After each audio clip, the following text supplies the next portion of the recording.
Hi hello ನಮಸ್ಕಾರ, ಚಾನಲ್ಗೆ ಸ್ವಾಗತ. ಇವತ್ತಿನ ವಿಡಿಯೋದಲ್ಲಿ ಲಲಿತಾ ಸಹಸ್ರನಾಮ ಸ್ತೋತ್ರಮಾಲಾ ಮಂತ್ರದಲ್ಲಿ ಬರುವ ಕುಂಡಲಿನಿ ಯೋಗದ ಬಗ್ಗೆ ಅತಿ ಗುಪ್ತವಾಗಿ ಬರುವಂತಹ ವಿವರಣೆ ಬಗ್ಗೆ ಮಾತಾಡ್ತೀನಿ. ಓಂ ಗಂ ಗಣಪತೇ ನಮಃ. ಓಂ ಶ್ರೀ ಗುರುಭ್ಯೋ ನಮಃ. ಓಂ ಶ್ರೀ ಮಾತ್ರೇ ನಮಃ. ಲಲಿತಾ ಸಹಸ್ರನಾಮ ಪಠಣದ ಮೂಲ ಉದ್ದೇಶ, ಮುಖ್ಯ ಗುರಿ ಕುಂಡಲಿನಿ ಶಕ್ತಿಯನ್ನು ಮೂಲಾಧಾರ ಚಕ್ರದಿಂದ ಸಹಸ್ರಾರದವರೆಗೆ ಏರಿಸೋದು. ಮೂಲಾಧಾರ ಚಕ್ರ ಭೌತಿಕ ಬದುಕಿನ ಮೂಲ, ಸಹಸ್ರಾರ ದೈವಿಕ ಏಕತ್ವದ ಸ್ಥಿತಿ, ಅಂತಿಮ ಫಲ ದೇವಿಯೊಂದಿಗೆ ಏಕತ್ವ, ಜನನ ಮರಣದ ಚಕ್ರದಿಂದ ಮುಕ್ತಿ. ಈಗಾಗಲೇ ಬೇರೆ ಬೇರೆ ವಿಡಿಯೋಗಳಲ್ಲಿ ನಾನು ಹೇಳಿದ್ದೆ, ದೇವಿಯ ಪ್ರತಿಯೊಂದು ನಾಮವು ಅತ್ಯಂತ ಪವರ್ಫುಲ್ ಮಂತ್ರ ಎಂಬುದಾಗಿ. ಈ ಗುಪ್ತ ಮಂತ್ರಗಳು ಮನಸ್ಸನ್ನು ಶುದ್ಧಗೊಳಿಸುತ್ತೆ, ನಾಡಿಗಳನ್ನು ಸಮತೋಲನಗೊಳಿಸುತ್ತೆ, ಕುಂಡಲಿನಿ ಏರಿಕೆಗೆ ಸಹಾಯವಾಗುತ್ತೆ. 23ನೇ ಶ್ಲೋಕ, ಮಹಾಪದ್ಮಾಟವಿ ಸಂಸ್ಥಾ ಕದಂಬ ವನವಾಸಿನಿ ಅಂತ ಬರುತ್ತೆ. ಮಹಾಪದ್ಮಾಟವಿ ಸಂಸ್ಥಾ ಕದಂಬ ವನವಾಸಿನಿ ಅಂತ ಬರುತ್ತೆ. ಮಹಾಪದ್ಮ ಅಂದರೆ ಇಲ್ಲಿ ಸಹಸ್ರಾರ ಚಕ್ರದ ಸೂಚನೆ. ಜೊತೆಗೆ ಕದಂಬ ವನವಾಸಿನಿ ಅಂದರೆ ಮನಸ್ಸಿನ ಅನೇಕ ಚಿಂತನೆಗಳ ಕಾಡು. ದೇವಿ ಎಲ್ಲ ಭಾವನೆಗಳ ಒಳಗೆ ವಾಸಿಸ್ತಾಳೆ ಎಂಬುದು ಆಂತರಿಕ ಅರ್ಥ. ಇಲ್ಲಿ ಕುಂಡಲಿನಿ ಶಕ್ತಿ ಮೇಲೆ ಏರಲು ಮುಖ್ಯವಾಗಿ ಇಡಾನಾಡಿ ಅಂದರೆ ಚಂದ್ರನಾಡಿ, ಪಿಂಗಳ ನಾಡಿ ಅಂದರೆ ಸೂರ್ಯನಾಡಿ, ಸುಷುಮ್ನ ನಾಡಿ ಅಂದರೆ ಮಧ್ಯದ ನಾಡಿ, ಈ ಮೂರು ಸಮತೋಲನವಾದಾಗ ಕುಂಡಲಿನಿ ಶಕ್ತಿ ಸುಷುಮ್ನಾದ ಮೂಲಕ ಮೇಲೆ ಇರುತ್ತೆ. ಲಲಿತಾ ತ್ರಿಪುರ ಸುಂದರಿಯ ಎಡಭಾಗದಲ್ಲಿ ಶ್ಯಾಮಲಾದೇವಿ, ಬಲಭಾಗದಲ್ಲಿ ವಾರಾಹಿದೇವಿ. ಮಂತ್ರಿಣಿಯಾದ ಶ್ಯಾಮಲಾದೇವಿ ಇಡಾನಾಡಿಯ ಸಂಕೇತವಾದರೆ ವಾರಾಹಿದೇವಿ ಪಿಂಗಳ ನಾಡಿಯ ಸಂಕೇತ. ಲಲಿತಾ ತ್ರಿಪುರ ಸುಂದರಿಯ ದಿವ್ಯ ಸಭೆಯಲ್ಲಿ ಪ್ರಮುಖ ಸ್ಥಾನ ಮಂತ್ರಿಣಿ ಶ್ಯಾಮಲಾದೇವಿ. ಮಂತ್ರಗಳ ಅಧಿಪತಿಕೆ, ದಿವ್ಯಜ್ಞಾನ ಸಲಹೆಗಾರ್ತಿ, ಲಲಿತಾದೇವಿಯ ರಾಜಸಭೆಯ ಪ್ರಧಾನಮಂತ್ರಿ. ಶ್ರೀಪುರದಲ್ಲಿ ಲಲಿತಾದೇವಿ ರಾಣಿ, ಶ್ಯಾಮಲಾದೇವಿ ಮಂತ್ರಿಣಿ. ವಾರಾಹಿದೇವಿ ದಂಡನಾಥೆ ಅಂದರೆ ಸೇನಾ ನಾಯಕಿಕೆ. ಶ್ಯಾಮಲಾದೇವಿಯ ಪಾತ್ರ ಏನು ಇಲ್ಲಿ? ಜ್ಞಾನ ಮತ್ತು ವಾಕ್ಗೆ ಅಧಿಪತಿ. ವಾಕ್ಶಕ್ತಿ, ಸಂಗೀತ, ವಿದ್ಯಕಲೆ, ಮಂತ್ರಸಿದ್ಧಿ ಇವೆಲ್ಲದಕ್ಕೂ ಈಕೆ ಅಧಿಪತಿ. ಶ್ಯಾಮಲಾದೇವಿ ಮಂತ್ರಗಳ ರಹಸ್ಯವನ್ನು ತಿಳಿಸುವವಳು, ಉಪಾಸಕರಿಗೆ ಜ್ಞಾನವನ್ನು ನೀಡುವವಳು. ಶ್ಯಾಮಲಾದೇವಿ ಮಂತ್ರಿಣಿ, ಜ್ಞಾನ ಮತ್ತು ವಾಣಿಶಕ್ತಿಯ ದೇವಿ. ಲಲಿತಾದೇವಿಯ ದಿವ್ಯ ಸಭೆಯ ಪ್ರಧಾನ ಸಲಹೆಗಾರ್ತಿ. ವಾರಾಹಿ ಬಗ್ಗೆ ವಿಡಿಯೋ ಮಾಡಿದ್ದೆ, ಅದನ್ನು ನೋಡಿಲ್ಲ ಅಂದರೆ ನೋಡಿ. ವಾರಾಹಿದೇವಿ ದೈವಿಕ ಸೇನೆಯ ನಾಯಕಿ. ದುಷ್ಟಶಕ್ತಿಗಳ ನಿವಾರಣೆ, ಭಯದ ನಿವಾರಣೆ, ಆತ್ಮರಕ್ಷಣೆ, ಉಪಾಸಕರಿಗೆ ಧೈರ್ಯ ನೀಡುವ ದೇವಿ. ಶ್ಯಾಮಲಾದೇವಿ ಇಲ್ಲಿ ಇಡಾನಾಡಿಯ ಪ್ರತೀಕ. ಚಂದ್ರನ ಸ್ವಭಾವ ಶಾಂತಿ, ಜ್ಞಾನ, ಕಲೆ, ಮನಸ್ಸಿನ ನಿಯಂತ್ರಣ. ಇಡಾನಾಡಿ ಅಂದರೆ ಚಂದ್ರಶಕ್ತಿ, ಮನಸ್ಸು, ಭಾವನೆ, ಶಾಂತಿ.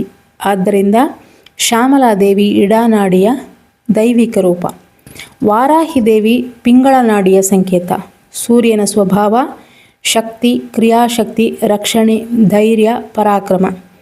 ಪಿಂಗಳ ನಾಡಿ ಬಲಭಾಗದಲ್ಲಿ ಹರಿವು, ಸೂರ್ಯಶಕ್ತಿ, ಕ್ರಿಯೆ, ಶಕ್ತಿಯ ಚಲನೆ. ಆದ್ದರಿಂದ ವಾರಾಹಿದೇವಿ ಪಿಂಗಳ ನಾಡಿಯ ದೈವಿಕ ರೂಪ. ಇಡಾ ಪಿಂಗಳ ಸಮತೋಲನವಾದಾಗ ಸುಷುಮ್ನ ನಾಡಿ ಸಕ್ರಿಯವಾಗುತ್ತೆ. ಸುಷುಮ್ನಾದಲ್ಲಿ ಲಲಿತೆಯು ಶಕ್ತಿ ರೂಪದಲ್ಲಿ ಮೇಲೆ ಏರುವ ಪ್ರಕ್ರಿಯೆಯನ್ನು ಕುಂಡಲಿನಿ ಕ್ರಿಯೆ ಅನ್ನೋದು, ಕುಂಡಲಿನಿ ಯೋಗ ಅಂತಲೂ ಹೇಳ್ತಾರೆ. ಇದರಲ್ಲಿ ಇಡಾನಾಡಿಯಿಂದ ಮನಸ್ಸು ಶುದ್ಧ, ಪಿಂಗಳ ನಾಡಿಯಿಂದ ಜೀವನದಲ್ಲಿ ಕ್ರಿಯಾಶಕ್ತಿ ಹೆಚ್ಚಾಗುತ್ತೆ. ಸುಷುಮ್ನಾದಿಂದ ಮೋಕ್ಷ ಮಾರ್ಗ.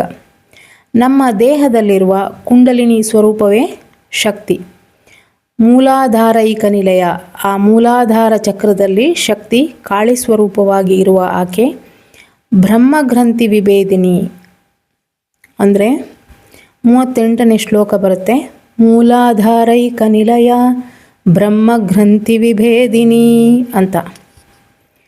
ಮೂಲಾಧಾರದಲ್ಲಿರುವ ಅಡೆತಡೆಗಳನ್ನು ನಿವಾರಿಸುವವಳು, ಇಲ್ಲಿ ಗ್ರಂಥಿ ಅಂದರೆ ಭಯ, ಅಜ್ಞಾನ, ದೇಹಾಭಿಮಾನದ ನಾಟ್ ಅಂದರೆ ಗಂಟು, ಅದನ್ನೆಲ್ಲ ಬ್ರಹ್ಮ ಗ್ರಂಥಿಯನ್ನು ಭೇದಿಸುವುದರ ಮೂಲಕ ಆಕೆ ಮಣಿಪೂರ ಚಕ್ರಕ್ಕೆ ಬರ್ತಾಳೆ. ಮಣಿಪೂರಾಂತರುದಿತ ವಿಷ್ಣು ಗ್ರಂಥಿ ವಿಭೇದಿನಿ. ಮಣಿಪೂರ ಚಕ್ರದಲ್ಲಿರುವ ವಿಷ್ಣು ಗ್ರಂಥಿ ಅಂದರೆ ಭಾವನಾತ್ಮಕ ಬಂಧನ, ಇವುಗಳ ಗಂಟನ್ನು ಅಂದರೆ ವಿಷ್ಣು ಗ್ರಂಥಿಯನ್ನು ಭೇದಿಸುವುದರ ಮೂಲಕ ಈ ಗಂಟನ್ನು ಭೇದಿಸ್ತಾಳೆ ಅಂತ. ಆಜ್ಞಾ ಚಕ್ರಾಂತರಾಲಸ್ಥ ರುದ್ರ ಗ್ರಂಥಿ ವಿಭೇದಿನಿ. ಆಜ್ಞಾಚಕ್ರದಲ್ಲಿರುವ ರುದ್ರ ಗ್ರಂಥಿಯನ್ನು ಭೇದಿಸ್ತಾಳೆ. ಮಮಕಾರ, ಅಹಂಕಾರವನ್ನೆಲ್ಲ ಮುರಿದು ಅಲ್ಲಿಗೆ ಬಂದಾಗ ಜ್ಞಾನೋದಯ ಆಗುತ್ತೆ. ಆ ತಾಯಿ ಲಲಿತಾಂಬಿಕೆಯ ಪ್ರಕಾಶ ಇಲ್ಲಿ ಕಾಣುತ್ತೆ. ಸಹಸ್ರಾರಾಂಬುಜಾರೂಢ ಸುಧಾಸಾರಾಭಿವರ್ಷಿಣಿ ಅಂತ ಬರುತ್ತೆ. ಸಹಸ್ರಾರ ಚಕ್ರ ಅಂದರೆ 1000 ದಳದ ಕಮಲ. ಇಲ್ಲಿ ದೇವಿಯ ಪರಿಪೂರ್ಣ ಪ್ರಕಾಶ ಅಂದರೆ ಶಿವಶಕ್ತಿ ಏಕತ್ವ. ಮೂಲಾಧಾರದಿಂದ ಸ್ವಾಧಿಷ್ಠಾನ, ಮಣಿಪೂರ, ಅನಾಹತ, ವಿಶುದ್ಧ, ಆಜ್ಞಾ, ಆಮೇಲೆ ಸಹಸ್ರಾರ, ಈ ರೀತಿ ಎಲ್ಲ ಚಕ್ರಗಳ ಗಂಟನ್ನು ಭೇದಿಸುತ್ತಾ ಅಂದರೆ ಹೀಲ್ ಮಾಡ್ತಾ ಸಹಸ್ರಾರದಲ್ಲಿ ಆ ಶಕ್ತಿ ಶಿವನೊಂದಿಗೆ ಐಕ್ಯವಾಗುವುದನ್ನು ಇಲ್ಲಿ ಎಷ್ಟು ಸುಂದರವಾಗಿ ವರ್ಣಿಸಿದ್ದಾರೆ ಅಂತ ನೋಡಿ. ಇದು ನಮ್ಮ ಸನಾತನದ ಹೆಮ್ಮೆ. ಅದರ ಒಳಗಡೆ ಆಳಕ್ಕಿಳಿದು ಅದರ ಅರ್ಥ ತಿಳಿದಾಗ ಗೊತ್ತಾಗುತ್ತೆ. ಇಲ್ಲ ಅಂತಂದರೆ ಸುಮ್ಮನೆ ಹೀಗೆ ಯಾಂತ್ರಿಕವಾಗಿ ಪಾರಾಯಣ ಮಾಡಿದ್ರೆ ಅಷ್ಟು ಆ ಒಂದು ಭಾವನೆ ಬರೋದಿಲ್ಲ. ಅದಕ್ಕೆ ಹೇಳೋದು ಅರ್ಥ ತಿಳಿದು ಮಾಡಬೇಕು ಅಂತ ಹೇಳೋದು ಇದಕ್ಕೆ. ಮುಂದೆ ಬರುತ್ತೆ ತಟಿಲ್ಲತಾ ಸಮರುಚಿ ಷಡ್ಚಕ್ರೋಪರಿ ಸಂಸ್ಥಿತ ಅಂತ. ಅಂದರೆ ತಟಿಲ್ಲತಾ ಮಿಂಚಿನ ಕಿರಣದಂತೆ ಹೊಳೆಯುವ, ಅಂದರೆ ಕೋಲ್ಮಿಂಚು ಬರುವಾಗ ಆಕಾಶದಲ್ಲಿ ಹೇಗೆ ಆಕೃತಿ ಮೂಡಿ ಹೊಳೆಯುತ್ತಲ್ವ, ನೀವು ನೋಡಿರ್ಬೋದು ಕೋಲ್ಮಿಂಚು ಬರುವಾಗ. ಹಾಗೆ ಮಿಂಚಿನ ಕಿರಣದಂತೆ ಹೊಳೆಯುವ ಸಮರುಚಿಹಿ ಅಂದರೆ ಅದೇ ರೀತಿ ಪ್ರಕಾಶಮಾನವಾದ ಮಿಂಚಿನಂತೆ ಪ್ರಕಾಶಿಸುವ ಷಟ್ಚಕ್ರೋಪರಿ ಸಂಸ್ಥಿತ ಅಂದರೆ ಷಟ್ ಅಂದರೆ 6, ಚಕ್ರ ಅಂದರೆ ಎನರ್ಜಿ ಪಾಯಿಂಟ್, ಉಪರಿ ಸಂಸ್ಥಿತ ಅಂದರೆ ಮೇಲೆ ಇರುವ ಅಂದರೆ 6 ಚಕ್ರಗಳ ಮೇಲೆ ಇರುವವಳು. ಮಹಾಶಕ್ತಿ ಕುಂಡಲಿನಿ ಬಿಸತಂತು ತನೀಯಸಿ ಅಂತ ಬರುತ್ತೆ. ಮಹಾಶಕ್ತಿ ಅಂದರೆ ಇಲ್ಲಿ ಪರಮಶಕ್ತಿ, ಕುಂಡಲಿನಿ ಅಂದರೆ ಕುಂಡಲಿನಿ ಶಕ್ತಿ. ಬಿಸತಂತು ತನೀಯಸಿ ಅಂದರೆ ಬಿಸತಂತು ಅಂದರೆ ಬಿಸ ಅಂದರೆ ಕಮಲದ ಹೂವಿನ ಕಾಂಡದ ಒಳಗೆ ಸೂಕ್ಷ್ಮ ನಾರು ಇರುತ್ತೆ. ನೀವು ಅದನ್ನು ಈ ಕಮಲದ ಹೂವಿನ ಇದು ಬರುತ್ತಲ್ಲ, ಇಂಥ ಕಾಂಡ ಬರುತ್ತಲ್ಲ, ಅದನ್ನ ಹೀಗೆ ಮುರಿದಾಗ ಅದರ ಒಳಗಿಂದ ಒಂದು ನಾರು ಥರ ಬರುತ್ತೆ. ಆ ನಾರಿನಷ್ಟು ಸೂಕ್ಷ್ಮವಾದ ತಂತು ಅಂತ ಇಲ್ಲಿ ಅರ್ಥ. ಅತ್ಯಂತ ಮೃದುವಾದ ಕಣ್ಣಿಗೆ ಕಾಣಿಸಿದ ತಂತು ಅಥವಾ ನಾರು, ತಂತಿ, ಸೂಕ್ಷ್ಮ ರೇಖೆ, ಈ ಥರ. ತನೀಯಸಿ ಅಂದರೆ ಅತ್ಯಂತ ಸೂಕ್ಷ್ಮವಾದುದು, ಅತಿ ಸಣ್ಣದು, ಅಣುವಿಗಿಂತಲೂ ಸೂಕ್ಷ್ಮ ಅಂತ ಅರ್ಥ. ಕಮಲದ ಕಾಂಡದ ಒಳಗಿನ ಸೂಕ್ಷ್ಮ ನಾರಿಗಿಂತಲೂ ಸೂಕ್ಷ್ಮಳಾದವಳು. ವಿದ್ಯುತ್ ತಂತಿಯ ಹಾಗೆ ಅತೀ ಸೂಕ್ಷ್ಮ ಚೈತನ್ಯ ಸ್ವರೂಪಿಣಿ ದೇವಿ ಅಂತ. ಅವಳು ಅತಿ ಸಣ್ಣ ಅಣುವಿಗಿಂತಲೂ ಸೂಕ್ಷ್ಮ, ಇಡೀ ಬ್ರಹ್ಮಾಂಡಕ್ಕಿಂತಲೂ ವಿಶಾಲವಾಗಿರುವುದು ಕೂಡ ಆಕೆನೇ ಅಂತ. ಲಲಿತಾದೇವಿ ಕಣ್ಣಿಗೆ ಕಾಣುವ ರೂಪ ಮಾತ್ರವಲ್ಲ, ಪ್ರಾಣಶಕ್ತಿ ಚೈತನ್ಯ ಸ್ಪಂದನೆ ರೂಪದಲ್ಲಿ ಕೂಡ ಇರ್ತಾಳೆ ಅನ್ನೋದು ಇದರ ಅರ್ಥ. ವಿದ್ಯುತ್ ತಂತಿಯಲ್ಲಿ ವಿದ್ಯುತ್ ಕಾಣೋದಿಲ್ಲ, ಆದರೆ ಬೆಳಕು ಕೊಡುತ್ತೆ. ದೇವಿಯ ಶಕ್ತಿ ಕಣ್ಣಿಗೆ ಕಾಣುವುದಲ್ಲ, ಅದನ್ನು ಅನುಭವಕ್ಕೆ ಬಂದಾಗ ಮಾತ್ರ ತಿಳಿಯುವಂಥದ್ದು.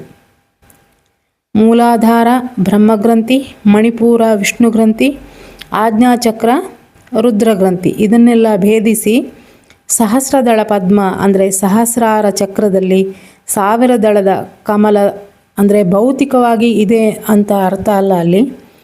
ಇಲ್ಲಿ ಸಹಸ್ರಾರ ಚಕ್ರದಲ್ಲಿ 1000 ದಳದ ಕಮಲ ಇದೆ ಅನ್ನುವ ಅರ್ಥ ಅಲ್ಲ. ಇದು ಒಂದು ಆಧ್ಯಾತ್ಮಿಕ ಸ್ಥಿತಿ. ಕುಂಡಲಿನಿ ಶಕ್ತಿ ಮೇಲೆ ಏರಿದಾಗ ಆ ಪರಮ ಆನಂದದ ಅನುಭವ.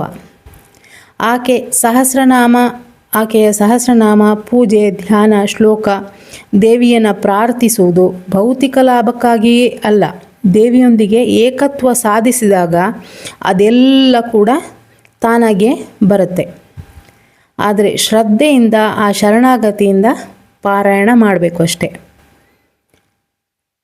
ಈ ಶ್ರೀವಿದ್ಯೆಯಲ್ಲಿ ಬರುವ ಲಲಿತಾ ಸಹಸ್ರನಾಮ ಅನ್ನೋದು ಅದು ದೊಡ್ಡ ಸಮುದ್ರ ಇದ್ದ ಹಾಗೆ. ಇಲ್ಲಿ ಕಲಿಯುವುದು, ಅರಿಯಬೇಕಾದ್ದು ತುಂಬ ಇದೆ.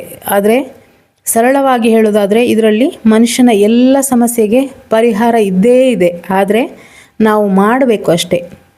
ಲಲಿತಾ ಸಹಸ್ರನಾಮ ಚಕ್ರಗಳನ್ನು ಸಕ್ರಿಯಗೊಳಿಸುವುದರ ಜೊತೆಗೆ ಮನಸ್ಸನ್ನು ಶುದ್ಧಗೊಳಿಸುತ್ತೆ, ಕುಂಡಲಿನಿ ಶಕ್ತಿಯನ್ನು ಜಾಗೃತಗೊಳಿಸುತ್ತೆ, ದೇವಿಯೊಂದಿಗೆ ಏಕತ್ವ ಸಾಧಿಸಲು ಸಹಾಯ ಮಾಡುತ್ತೆ.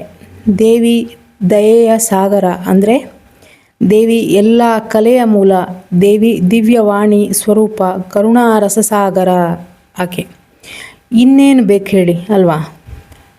ಶ್ರೀಮಾತಾ ಆಕೆ, ನಮ್ಮ ತಾಯಿ ಆಕೆ. ಆಕೆ ಮಹಾರಾಣಿ. ಮಹಾರಾಣಿಯ ಮಕ್ಕಳು ನಾವು ಹೇಗಿರಬೇಕು ಹೇಳಿ? ರಾಜಕುಮಾರಿಯರ ಹಾಗೆ ಇರಬೇಕು ಅಲ್ವಾ? ಯೋಚನೆ ಮಾಡಿ ನೋಡಿ. ಶ್ರೀ ಮಾತ್ರೇ ನಮಃ. ಮುಂದಿನ ವಿಡಿಯೋದಲ್ಲಿ ಸಿಗ್ತೀನಿ. Thank you for watching.